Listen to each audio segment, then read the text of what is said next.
আসসালামু আলাইকুম রহমতুল্লাহি বরকাত। আজকে আবারও আপনাদের মাঝে আমি ভানমারা তাবিজ নিয়ে আলোচনা করব।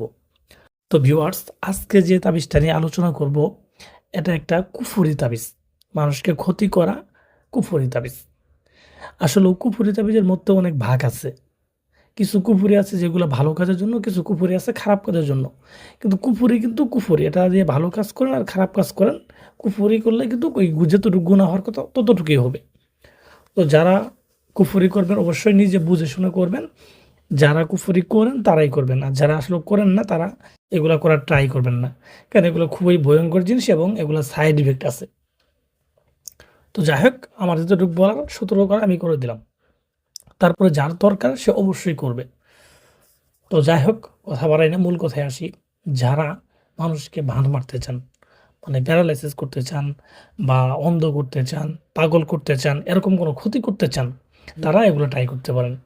আবার অনেকে আছেন যে এগুলা তাবিজ অনেক জায়গায় করছেন, অনেক কবিরাজি করেছেন বা নিজে করছেন, কিন্তু কোনো কাজ হয় নাই।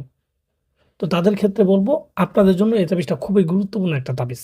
কারণ এগুলা খুবই কাজ করে, মানে খুব শক্তিশালী কাজ করে।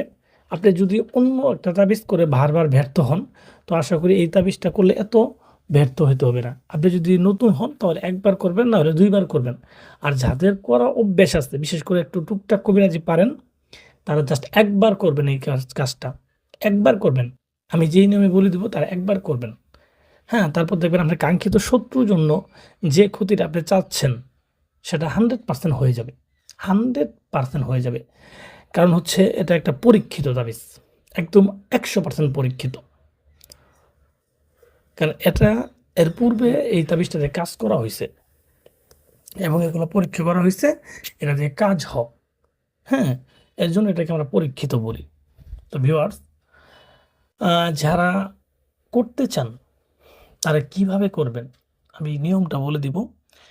অবশ্যই নিয়মটা আপনারা মনোযোগ দিয়ে শুনবেন এবং আমি যেইভাবে বলবো ঠিক সেইভাবে আপনারা তাবিজটা করার চেষ্টা করবেন এবং করবেন। তো প্রথমত এই তাবিজটা করার জন্য আপনাকে কবরস্থান, শ্মশান, এই দুই জায়গা থেকে মাটি নিতে হবে।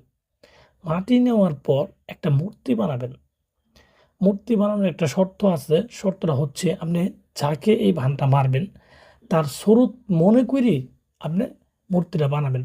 তার মতো তো আর বানানো সম্ভব নয়, কিন্তু তার সুরত তার চেহারাটা মনে করি, হ্যাঁ, তাকে উদ্দেশ্য করে এটা আপনি বানাবেন।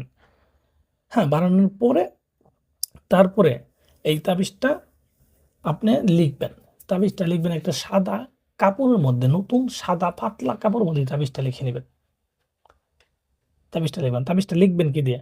তাবিজটা লিখবেন আপনার কুমকুম আছে আর গোলাপ জল আর আপনার এখানে ওই যে মাসিক রক্ত, এই তিনটে একত্র করলে দেখবেন একটা কালিতে রূপান্তর হবে, লাল কালি। তো এটা মিশ্রিত করলে লাল কালির মতো হবে। সেই কালিটাকে নিম গাছের ডাল কাটি কলম বানাবেন। নিম গাছের ডাল কাটি কলম বানাবেন। সেই কলম দ্বারা এরকম একটা তাবিজ লিখবেন, জাস্ট একটা লিখলেই হবে। তো তাবিজ লিখার পরে অবশ্যই তাবিজের নিচে শত্রুর নাম, হ্যাঁ, শত্রুর নাম এবং তার বাবার নামটা লিখে দিবেন। তার নাম, তার বাবার নামটা লিখে দিবেন। লিখে দেওয়ার পর আপনি কি করবেন, এই তাবিজটাকে সুন্দর করে বলরাবেন। তাবিজের ভিতরে আপনি গোলাপ জল দিবেন, আতর দিবেন, এগুলো দিবেন। ঠিক আছে, দেওয়ার পর আপনি এই যে কাম সিঁদুর দিবেন, এগুলো সিঁদুর দিবেন, নাপাক জিনিস দিবেন, দিয়ে এটাকে সুন্দর করে বলটাবেন। বলটানোর পর এটা সুতা দিয়ে একটা পেঁচাই দিবেন, লাল সুতা দিয়ে।